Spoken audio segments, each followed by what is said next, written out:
Things are starting to get really interesting in my weekly teacher's class. I know I keep plugging in here at the top of the podcast, but I can't help myself because what's happening in this weekly call is amazing. This week, I had some new teachers just fresh out of teacher training who just wanted to show up and take it in and be amongst some other teachers. I had some very senior folks who were dropping serious knowledge. We got into nitty-gritty stuff about how much yoga teachers are getting paid and when you should ask for raises or if you should ask for raises. We also talked about how people are generating private clientele. And then we had an incredibly powerful account from one participant who's dealing with an injury. And we talked about what makes poses heal us and what makes poses hurt us. The conversation is really substantive, and if you want to get in on it, it's the J Brown Yoga Teachers Class. You can find it at jbrownyoga.com.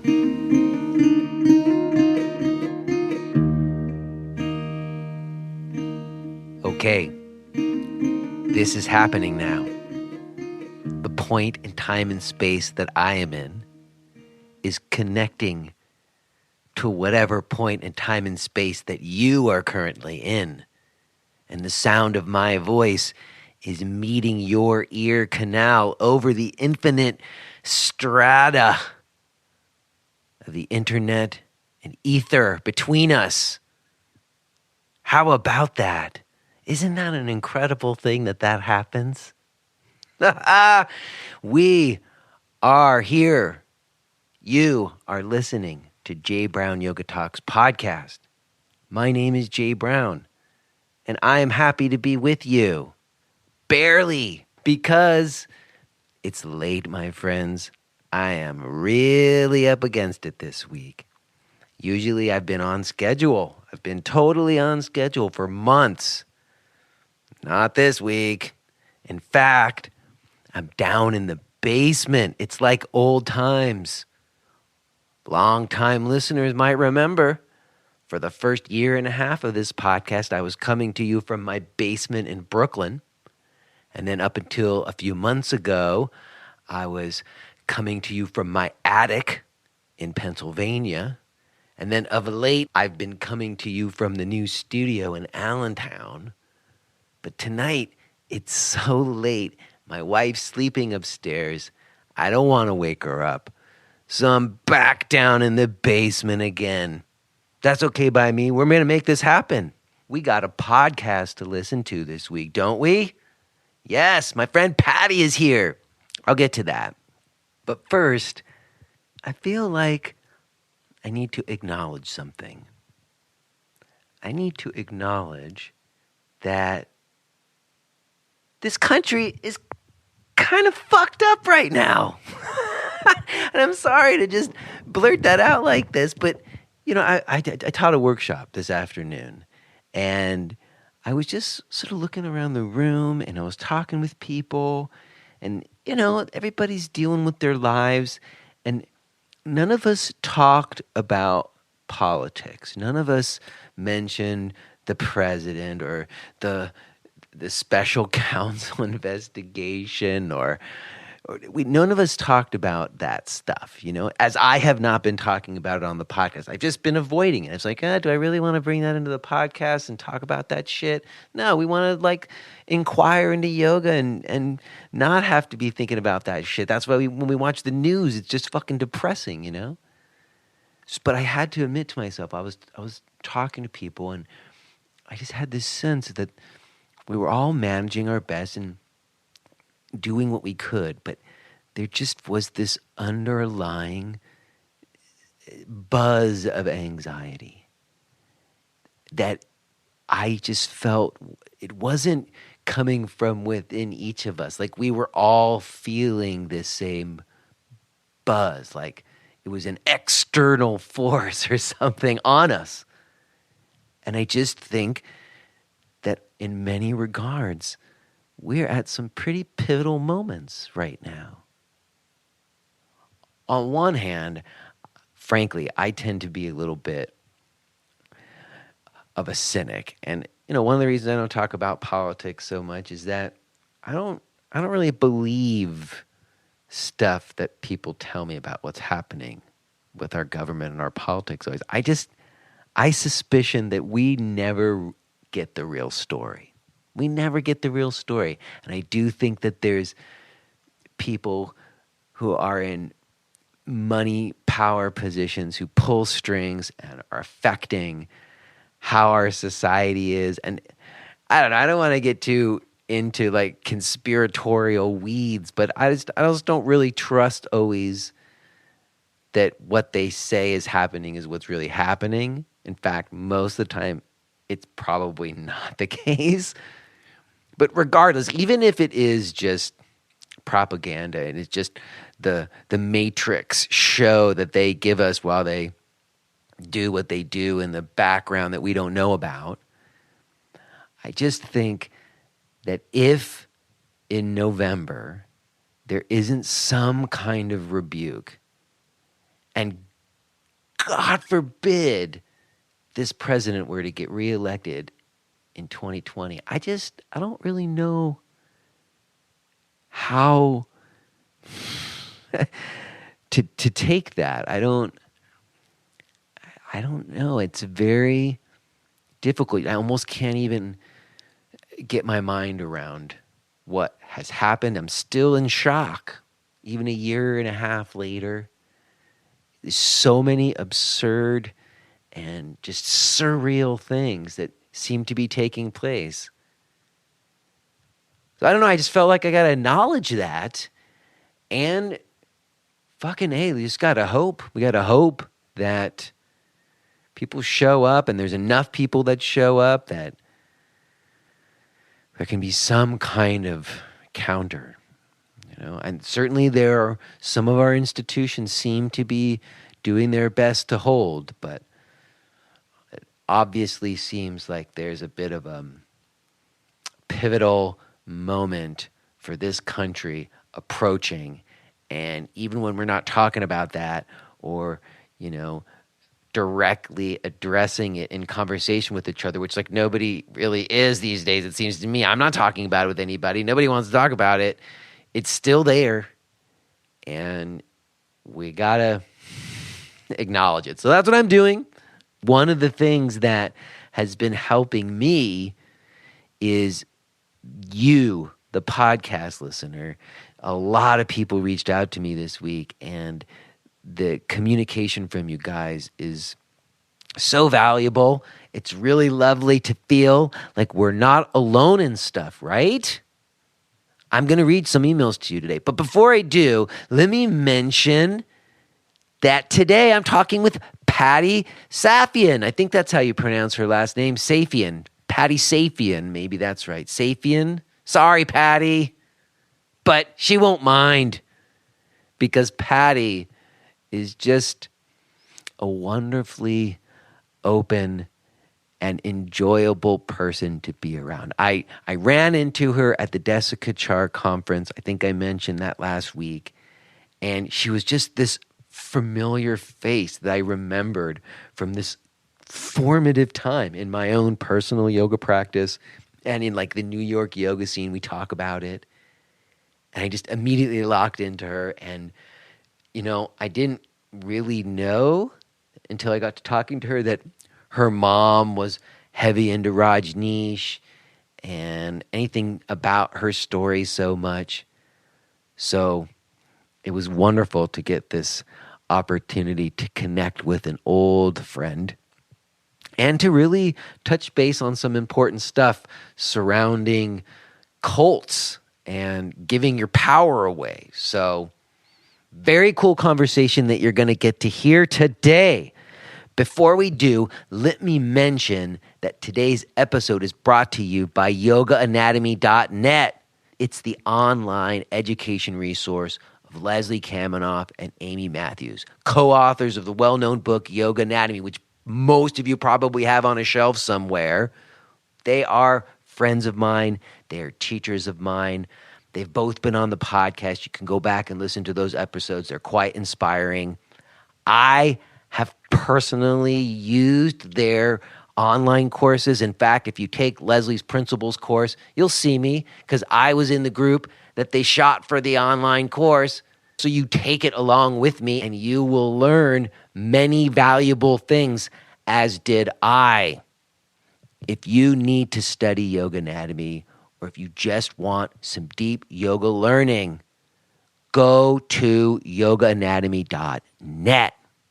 Now, I want to share with you just an email or two because I started today by just dropping the anxiety bomb on us, and I don't want to leave it there because that's not where I leave it in myself. You know, when I get overwhelmed by stuff, when I feel like the world's coming in around me, the thing that grounds me most is real, intimate, human connection. That's probably why most of you listening to this practice and teach yoga, because that thing, that kind of feeling like you connect to another person, it's the salve. It's what eases that anxiety in me. And sometimes your emails like really serve this purpose. So I'm going to read 2 emails to you. The first one says, "Thanks for the podcast, brother. It's fucking great. I'd like to acknowledge your transparency and honesty in disclosing an argument you had with your beloved. Not that I support telling one's Devi to go fuck herself. Rather, I honor your commitment to keeping it real, embodied, and lycra-free by sharing your struggles as much as your light. We need teachers of yoga who can share being heartbroken with honesty and humility. Alas, we yogis are all too human, and we certainly need more openness about the very real intensities of aligning to a dharmic life while parenting, working, and attending to the 1,000 things. For me, I've been focused more on an integrated practice and recently offering a slow trauma-sensitive yoga class to mental health patients at the community health center I work in. In this country where we humanely offer free health care, working in a mental health service is like surfing a tsunami of human suffering every day. Community mental health services in Oz work with the top 4% of people with mental health issues, i.e. the most unwell, acute, and chronic, those with the most complex problems, the most dangerous. I'm a warrior of compassion. Amongst the most valuable moments of the week for me is offering this trauma-informed yoga class for free every week to a small group of toasted pilgrims. As European trauma guru Bessel van der Kolk recently declared, citing the science catching up with the tradition, the best treatment for complex trauma is yoga. Given that 90% of people with serious mental health issues have complex trauma histories, that our globalized culture is so massively vata disturbed, and that we all need to slow the fuck down, sharing slow asana is literally saving the world right now. With gratitude for your work and for keeping it real, Jai Guru, Michael." Well, Jai Guru to you, Michael. Hell yeah. You guys can hear I'm in like a profanity kind of mood this week, and getting this kind of punk rock flavored email from a friend in New Zealand just made me smile. And you listened to that old episode that I talked about that time where I told my wife to fuck off. That was a really significant moment. We just moved here to Pennsylvania, and it was a rare moment where I like lost my shit completely. That I can count on one hand how many times that's happened to me in the last, 25 years. That was one of them. So I appreciate that you've been back in the archives, and just in general, man, for doing the work that you're doing. And I just agree. That's why I'm into the slow, simple practice. I feel like that's what I need, and I think that's what the world needs. So thanks, man, for reaching out. All right, I want to read one more because this one also kind of hit me for different reasons. This one says, "Hi, Jay. I just wanted to reach out to you to say thank you. I discovered your podcast over the summer and have been binge listening during the morning and afternoon commutes to get my daughters to and from school. So first, thanks for taking some of the drudgery out of the drive. That's not what I'm most grateful for, though. Thanks to some of your thought-provoking conversations and comments, I've been able to realize where my joy lies and take steps to get back there. I used to teach in a church hall. I paid the church $20 for the space, and I charged the students $10 per person unless that was a hardship. Those students came early and stayed late to help set up and break down and paid what they could. Now, I teach in a popular studio, lead an annual teacher training, and manage the studio part-time. All the things I thought I wanted. However, I'd begun to feel uninspired and like a person with a job. You know, going through the motions to get my paycheck and buying things because I think they will bring me joy. I've realized that I was much happier before in a simple setting, teaching simple asana classes from my heart. Don't misunderstand, I still enjoy teaching, and often I find myself enjoy during training, but it is so much more complex and hard to get there. I'd begun to daydream about building a small backyard studio and going back to my roots. I've allowed myself to let go of the management position and to even consider not leading the training in the future. Already I feel more relaxed and happy. I just want to teach yoga and help people. I just wanted you to know that your work is working. Shanti, Paige.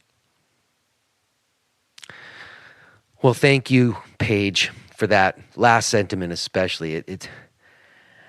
It's nice to feel that you could be inspired by anything that you might have heard on this podcast to get back to your roots and do kind of the same thing I've been talking about. I think it's really an empowering note that we can get back to those essences of why we do this stuff, because that's what I think is going to help us and humanity the most.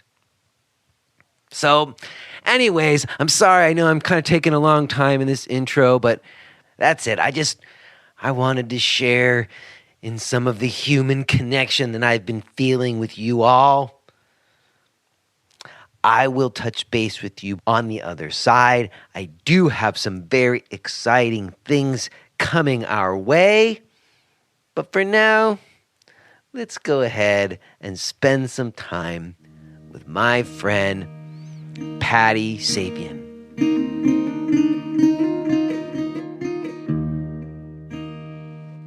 Hello, is this Patti? Is this Jay? This is Jay. How are you, Patti? Hi. You can hear me okay? I can hear you okay.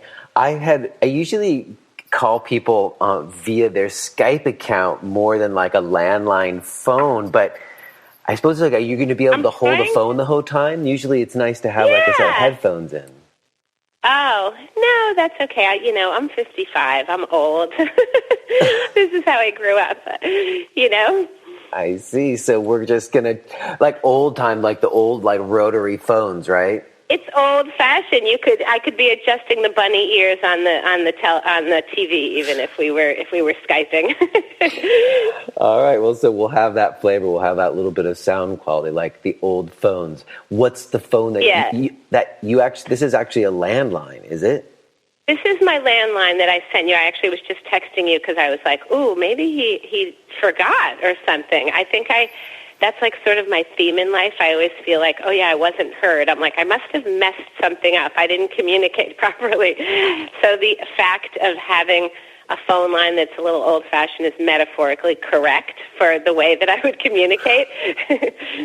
Well, I don't know anybody who still has a landline. I let go of mine a while back, but you still are holding on. I know. Well, you know what's funny? I have a regular one, and I have these two amazing chargers on my cell phone, and it's very odd that I have no idea where they are. And it's because my father-in-law, my husband's father, just died on last Tuesday, and we ended up having the funeral and the Shiva. I think you're a nice Jewish boy, right? From New York, originally Brooklyn bound. Yeah, I know a little bit about that, yes. Okay, so, well, we had, you're like, I know a thing or two about that. Well, it's too long a conversation to get into because I'm a Jewish boy, but I don't know if I'm a nice Jewish boy, or I don't know if I even think of myself as a Jewish boy anymore. You see, we'll just get completely in the weeds. Well, if you want to know, the Jew-boo is the way it all started. That's how all of these, old-time hippies, it was the Jew-boos. That's like, my mom's generation, and then there's us, or me, and then you're probably quite a few years younger than I am, right? Like more than quite a few, like probably a decade or two. No, not a two. I'm like 46. Okay, so just 10, just a decade. But you were just saying, I'm sorry, your father-in-law, my condolences about that. Thank you. It was actually like a sort of unusual and bizarre kind of funeral situation because, well, he had Parkinson's and he had cancer, but he died from sepsis. And when my husband was dealing with the loss of him, I was always like, are you okay? Are you okay? And I think he was trying to figure out how to, deal with it because his father was kind of like a difficult guy and he didn't really know how to convey, his experience. And he was like thinking, how am I going to eulogize him and all these different things. And then, in the moment when he ended up doing his eulogy, it was very moving and he was crying and I was crying and, I was kind of like, I didn't even know I really liked him that much. It was like, it was sort of a sort of a bizarre kind of a thing because he was kind of a hard guy. And that was what Evan talked about was his becoming vulnerable and being more open as he aged. So it was very beautiful actually, but it was tricky in that, most times like when people die, at least for people who've died in my life, from my brother to my grandmother to my grandfathers to my uncle, everyone's like, oh my God, they were the most beautiful person in the world. Like, what a loss. Like, it wasn't, you didn't hear things like that. So it was different, It was a different kind of a experience that I had never, I can't explain it, but I hope I did explain it in those words. That's all I need to say about it. Well, I read your article in Glamour, and it seems like your childhood and family was, of a different sort, as was mine, I think. I don't know. My family's full of grudges and people who don't speak to each other anymore and fathers who condone daughters and never meet their grandchildren. Oh, really? Oh, yeah. My family's it's like I separated myself from my family at some point just so I could try to figure out who the hell I was. And then Interesting. I think I remember hearing you say that your wife's family kind of took you on, and I thought that was very sweet, and I didn't realize that was why, that there was a... Well, I'm still in contact with some of my family. I don't know if any of my family listen to the podcast at all. Maybe my dad does sometimes. I don't know. I'm going to visit him soon, but I'm still in touch with my family here or there. Like I'm a bit of Switzerland, and if somebody can relate to me on some kind of mutual terms, then I'm happy to have them in my life. But you know how that is. It's like they pigeonhole you into something, or you have to meet their criteria in order to be. I don't know. I can't do that. Well, until you're okay to let that go and be like, swaha. Not my thing. That's I think in a way, as you get older. Another decade, no. But I still, 55 years, I still am, it's in the process of dealing with so many things. But my family, we always remained close. Even when my mom was gone, she was still always there in a way, and that was part of what made it so I don't even know. Are we recording yet or anything? Yeah, or, we no? totally are rolling. I just rolled from the beginning. Okay. We're in it, Good. man. This is it. We're in the podcast right now. We're in the flow. We're in the podcast totally in the flow. And the groove is in my heart. Oh my God, that's freshman year of college. Grooves in my heart, right? Grooves in. Anyway. Well, Patti, this feels exactly like what it felt like when I ran into you at Kripalu a few months ago at the Desikachar birthday celebration. I know, and you might have told me, but will you remind me again what brought you to the conference again? What made you go to the conference? Well, I had definitely, I had met Desikachar before. I had taken a couple of classes with Mark Whitwell, who I know you are, studied with him a lot. And I, have known Leslie Kavanaugh. Also, he was from the Berkshires. I just was always sort of around. That was one of my influences. I think because my background, which we haven't even really said anything about, of my mom, being a Rajneesh when I was growing up and at a very young age, and having grown up really doing yoga, and in my childhood it was just sort of an integral part of it in terms of, not only was did I grow up doing headstands and, my mom teaching yoga at the Y, but I also, had a grandfather who was into hypnosis, and my father also would do that. I grew up relax your legs, soften your jaw. My dad was a stockbroker, and then that's how we grew up. At bedtime, you're putting yourself to sleep with let everything go, release. And this is even before my mom, got into really this stuff. Where was this? This was in New York? From both ends. What's that? This was in New York? Yeah, I grew up, I was in a different school every year after my parents got divorced from 2nd to the 6th grade. I think you have young kids, right? Mm-hmm. So, that was kind of a little bit much. Is that because that's the period of time that your mom was with Rajneesh, or why were you in so many different schools? Yeah, no, it was because, my parents were married and they got divorced when I was in 2nd grade. That little bit in the article, showed that kind of coming from that idyllic family of my mom and her sister marrying my dad and his brother. We lived right down the street from each other, literally 5 houses down. We were always back and forth bicycling, playing, Spud. I don't know if it was that game in the world then. Spud, did you play Spud? You throw the ball up in the air and then you catch it, and then you have to take the steps to throw the ball at someone and catch it. When you catch it, it's freeze, and then you have the Spud, S-P-U-D, until you catch them and you throw the ball to try to hit them. And anyway, that was a big game that we played back in the day. You might have even got me. I don't know. I never played Spuds, but I'm sure someone listening knows. They're yes, Spuds. Yes, Spud. But isn't that such a perfect name? They don't have games that have names like that with such wonderful alliteration anymore. I remember I remember playing tetherball and stuff, but now they would probably not have tetherball because it's dangerous. I know. I still see them sometimes in the lake, in the Berkshires and stuff. We in those old-fashioned lakes that are, there's actually one across from Kripalu, where Kripalu is, and then down we have some friends who have a house down there, and I think they had a tetherball court over there. I just remember playing tetherball as a kid, and I never see them anymore. And I think about it now, and I'm because probably they were kind of dangerous. Kids get caught up in those ropes and stuff. But I don't think so. I think of course, I think the cell phone is far more dangerous. Thus, here I am talking to you on the cell phones are more dangerous than tetherball courts. I agree with you. All right, but why after your parents got divorced, what happened that you were in so many different schools? Were you living with one or the other, or going back and forth? Yes.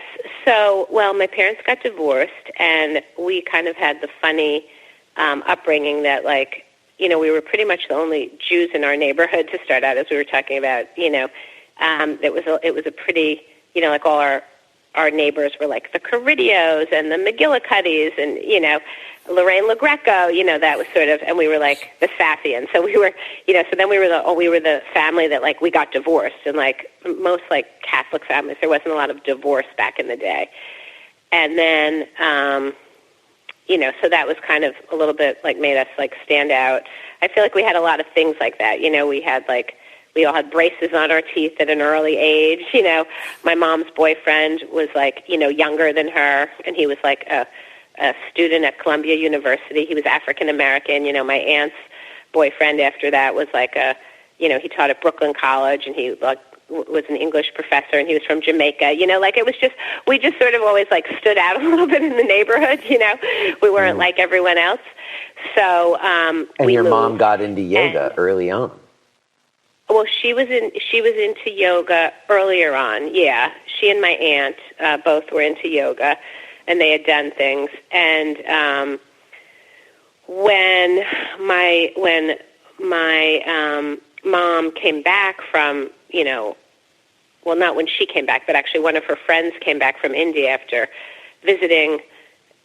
My mom said, "Wow, you look fabulous. Like, what happened? What did you do?" And she's like, "Oh, well, I met this amazing man, this amazing teacher, you know, in India. His name is Rajneesh, and he's, you know, Bhagwan Sri Rajneesh, and he's amazing, and you should come to this meeting at, you know, wherever it was, like probably somewhere like in the city or Brooklyn or something like that."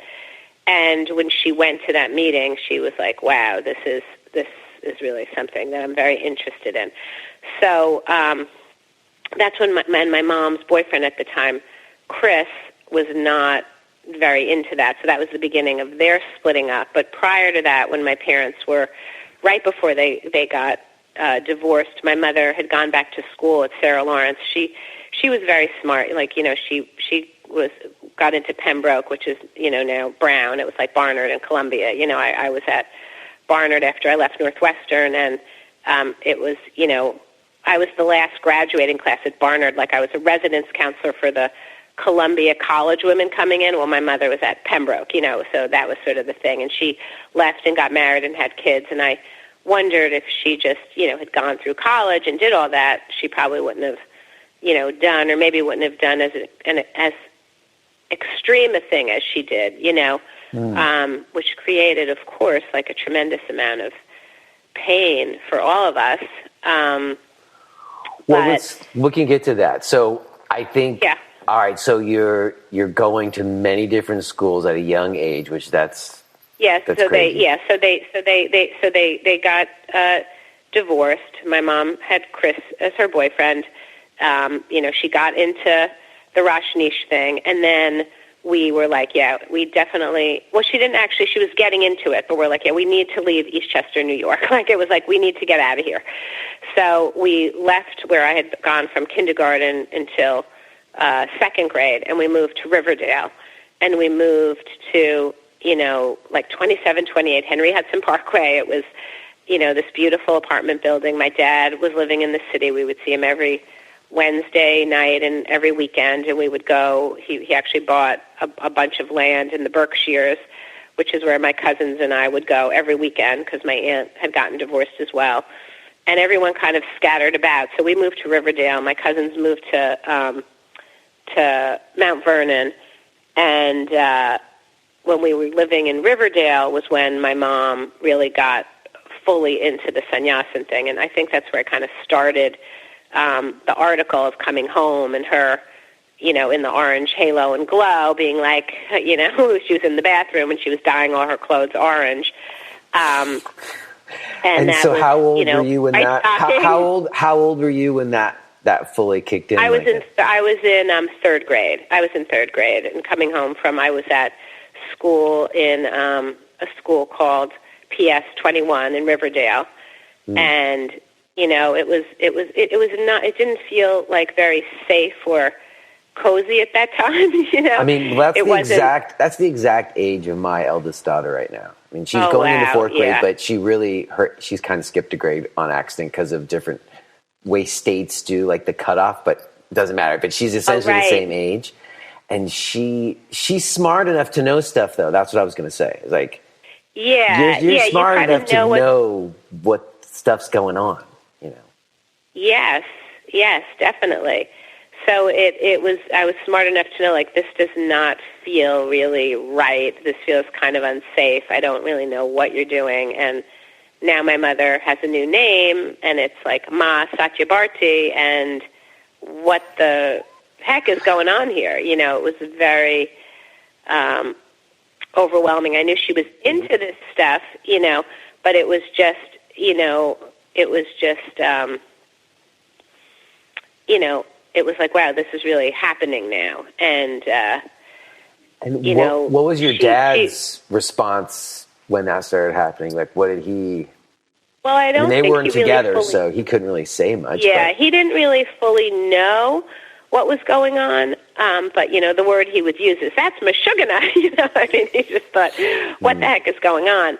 And in fact, even her boyfriend, Chris, at the time, I think was like, what the heck are you getting into? And so it's kind of interesting because I think so much of my love and diving into all of the yoga through the years was kind of a way of trying to qualify or even understand or also make sense of what she had done and why she was searching and why she was on a voyage, as so many of us are on. And now it's like, you know, mainstream, but it certainly wasn't at that point, and it wasn't like mainstream the way, you know, when I lived in L.A., you could walk down the street and ask people, like, how's your second act coming? You know, because every other person on the street was like a screenwriter. Yeah. It's kind of like that now with yoga teachers. You know, you can, you know.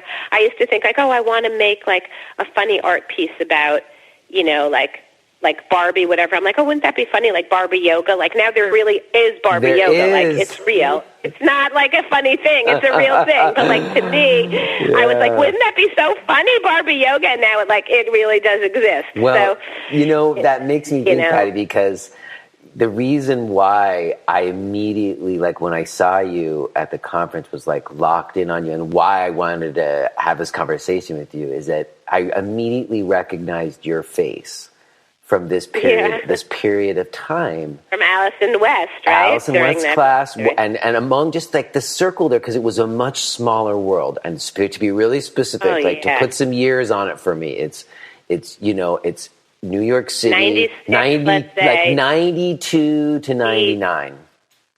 Yeah. That's where I put it in my mind. And like, I know we both, I think I saw like actually in a bio of yours that you got like a certification in 1996 and I got mine in 97. And it was like, those were when they first had certifications. Yeah, like they didn't even have, right, like I was like, should I do the Jiva Mukti one? I did Kripalu right before I got married. I went to White Lotus and did one in California. And I know, but I just remember from like 92 to 95, there weren't any.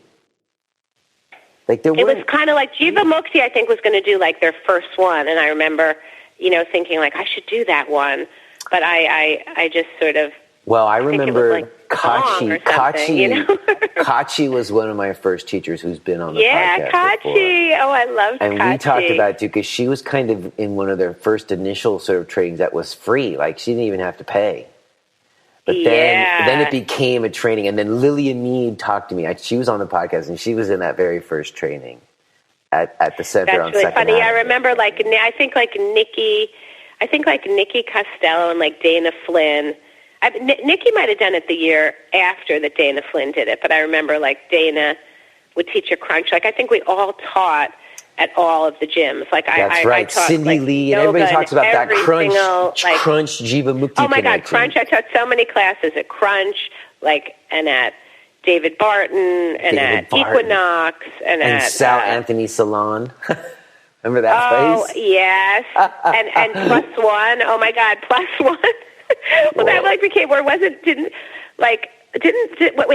David Barton and Sal Anthony? Why am I thinking that became the same one? I didn't teach at the Sal Anthony one. I don't know. That was more of Barton. like a Pilates place, but I remember it became like this like Italian guy who opened up a movement place. But that period there, and you know, right then is when it first really. It was right before everything started to happen. Like you're saying, there were no yoga Barbies at that time. There was no social media. There really weren't. It wasn't as much as that. But yet, I have to say, I mean, I was making a lot of money at that time because I was able to teach a ton of yoga classes. I had a lot of privates. I must have made at least $1,000 a week, because I had so many privates. I had so many classes. Oh, I taught at New York Sport Club. I taught at... Me too. I had rent. My rent was $450 a month, and I was teaching like 20 classes a week, and getting paid more then than I do now. And it was like, I know. Well, because there wasn't there's more demand maybe now, but the supply of yoga teachers was much lower. It was a very, I've often sort of called it a golden time, and people who listen to the podcast are like, yeah, golden time. But it was just really, I don't know, at that time, and you said it earlier, it was this counterculture move. It was kind of like a community of sorts in New York that you could kind of, if you were inclined, it offered me at least a kind of direction and life path that made more sense to me than like temping, Oh, yeah. But it also was like, if you think about it, it was also very, there was always like spiritual movements going on. For me, I always, because I grew up with that, I felt very comfortable in that milieu, and I was glad that there were these other kind of like hippies and things that were out there.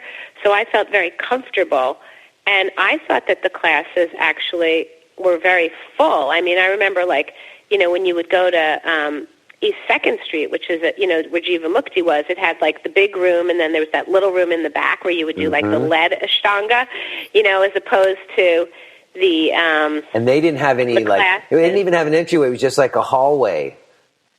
And you would go up the stairs, and you had to wait, but it was always very crowded. On the weekends it was crowded, but during the day it wasn't as bad. But also, when you talk about early in the day, I mean, like someone like Cindy Lee, who would be teaching at Crunch, I was like, oh, I guess I'll take that class, that Cindy's taking. And it was like an aerobics class. And then later she would be doing like a yoga class. And everyone was just kind of trying to survive. And it was like, I was like, oh, she's so fun. She does this like hokey fun dance. And then when she ended up opening Om and doing these little things, and then it becoming more and more in the training programs and, all of that, I always... But you didn't, wait a second, I'm going to stop you for a second. I'm sorry, I'm going to stop you a second. Because Cindy Lee was on and she talked about that too. And you were teaching. So. Oh yeah, I was in that whole little time of I was just, Cindy was teaching before I was teaching, but I was in that next thing. I was like, oh, maybe I should do Cindy's teaching class. But I'll tell you, I have always been someone that I think because of having my mom who joined a cult and this and that, I never liked when there was ever, and this is sort of how I think, why the way I look at yoga and how I see yoga, and I think it's kind of funny that people are always qualifying their yogas as well, Desikachar, the breath is the whole thing. And everyone was talking about that, sort of those other yogas, they don't know what they're doing. It's just kind of funny how everyone wants to make their yoga be the one that's the best. And it's in a kind of funny way, but it's all the same. And it's always when people are well, because I'm an acupuncturist and I specialize in infertility, and there's a lot of emotional stuff that you figure out with people. And I know that what I see and how I'm able to help people is completely informed and in a direct link to my yoga practice. If I didn't have that philosophy and that solidness of, trust in sort of, the universe and knowing that the earth is always there and Mother Earth is there and the heavens are there and you have to trust and everything's going to be all right. And, all of these things that we've learned through the years of practice, one of the things that I think I learned through Desikachar and through, not that I studied with him a lot, but, I didn't, in fact. I mean, I didn't study with him, but through teachings from his other things, and certainly being in that Kripalu conference, I don't know if you felt this, but I felt I totally met him this weekend. And I had met him once, but I felt I really met him so much more through how he became so alive through the memory and of what people said to him. I mean, I almost felt him in the room sometime, tapping on my shoulder, being hey, how are you? Did you feel that? Well, I felt it just became really clear, his influence, which is very understated. And and also, I mean, it's interesting to me, Patti, because we started talking about your mom going into this cult, and we downplayed your article. I'll put a link for everybody to read it. I mean, the whole thing is very traumatic. And yet, you made a comment about all the yogas being the same and some people wanting their yoga to be the best. And I totally hear you that I think that there are these kind of cult dynamics in the yoga world to like lesser or more degrees.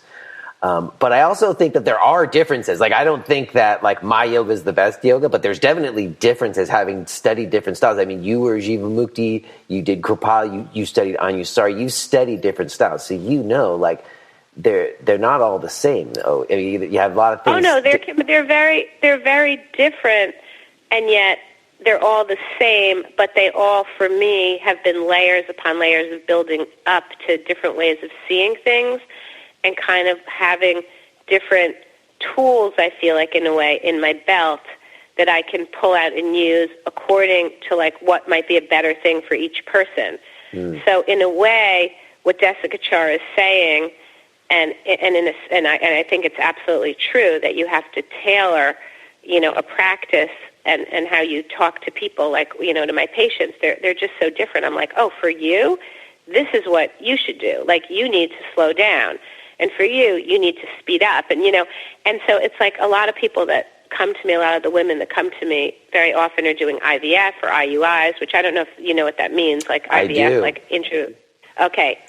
I know a bit about it. I had plenty of friends, and then, my wife and I ran into some issues. She had an ectopic pregnancy, and sorry. It was okay. We had our second child after that, much kids. to quite a miracle after that. But I know a little bit about it. But how did you? So that's what I'm getting to, is like you're an acupuncturist. You're not like a yoga teacher with a big Instagram account and stuff.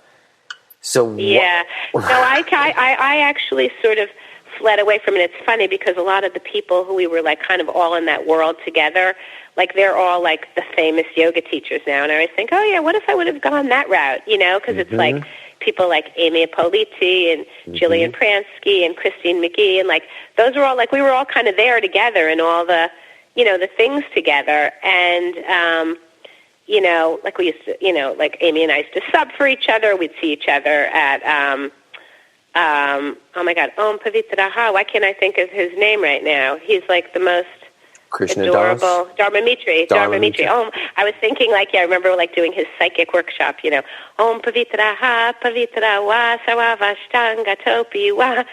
Oh my God, I can't believe I'm not saying it because I say it all the time in the shower. That's like my thing your that I do. Shower mantra? That's your shower mantra? Yeah, it's a shower. That's my shower mantra. So, well, that's what I'm saying. You didn't go in that direction. So why? Why didn't you go in that direction? What's that? Why didn't you go? Oh, why didn't I? Yeah, so that was so that's the whole point of why I didn't go in that direction, was because of my upbringing. Was completely why I didn't do it. My mother like abandoned us to go to India, and I think I felt that at the time when I was, going to all these teachers and doing different things to really be a real yoga teacher, you need to go to India, which, you did. And of course you don't have to, but it's like, you need to go to the source, and you have to have like a real teacher and be in a lineage and do all that, and that was terrifying to me. And the idea of, like I think everyone has something to offer, but I also think everyone is human. And I think like someone like Desikachar, who was like, no, don't make me into that. I'm not that. I love that about him. Like, I remember I used to sometimes go to like this guy Swami Bhutta's house. I went, like any yoga teacher in New York City, like I went there. I studied like at least for a year or two with Mary Dunn. I used to go to Jenny Capular's house all the time, and do stuff like that. Like it was like all of the yogas I used to go to, just all of them. I know. And there was this whole circuit, and it was a vibrant scene. I went around to a lot of those places too. Right, and like Allison West, like it's like it's so funny because I like how in your podcast or whatever on your website, that's what they call it. You're like, gentle yoga is the new yoga. Of course, in those days, it wasn't a lot gentle. of the it wasn't gentle. stuff that brought us. What's that? There was nothing gentle back then, really. There really wasn't, and so that's what happened to me when I went to Kripalu, and I did like a little training right before I got married, which was because I was so doing, you know, all of the Jivamukti stuff, and I don't know if I was really doing Iyengar that much right then and there. I don't think so. But I remember, like, you know, and also with Alice, and everything was all about muscling it. And, like, you know, even like at Jivamukti, like, remember you'd be so sweaty, and it's like, okay, now drop down to the wall, facing the wall, and, like, have your head pressed against the wall, and we'll put you into a handstand. And, like, you were doing a handstand with, like, your nose against the wall. And it's like, it's a psychophysical practice, like Sharon always used to say. And, you know, when you're going back and it's scared to look back. And I love that. You know, I love that idea of all that. But sometimes some of the things you were doing, you're like, okay, I'm going to be brave. I'm going to do this. I'm going to try it. I'm going to go beyond the body. And now at like 55, I have absolutely no desire to do any of those things, which are, you know, well, those really, sometimes become like, kind of patterns. They become ingrained behavioral patterns as well, which I've had to work to undo. Yeah, well, I mean, I found that for me, when I did too much yoga, I don't know if it was because I maybe had Lyme disease as well and I wasn't aware of it, but I found that my body would hurt more when I was doing too much yoga or doing a harder yoga, as opposed to my practice now is, you know, so soft and very much about the breath and mindful and all of those things. Right? And I, you know, If you are hearing this message, then you're listening to the free version of J. Brown Yoga Talks. To hear the rest of our conversation, please subscribe to Podcast Premium at jbrownyoga.com/premium.